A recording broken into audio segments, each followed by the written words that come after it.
Look at that shit. It's all aluminum. It's all pushed in there. Oh man. Look at that. Ooh. Well, we'll see what we got to do.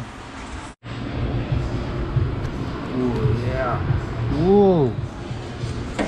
So we got this damage right here in here, and what we're going to do is we're going to pull this back out, and then we're going to section these new pieces in. We're going to put a couple rivets here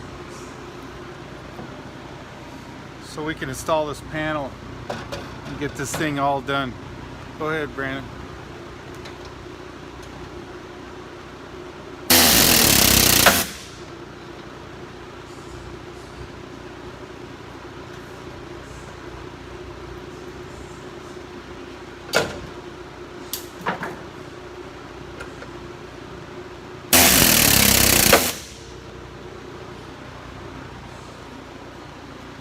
We already did our pulls and everything's lining up pretty good.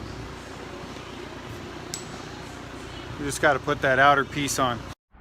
Hey there, we just got finished painting this panel that we put on. You can see it looks good. You can see some of the rivets that we put in here. We ended up just splicing a piece in here. Taillight fits pretty good. And then all the stuff in here, there's some couple different rivets we had to put in, but everything seems to fit pretty good. So pretty exciting. Get rid of another one. See you guys next time.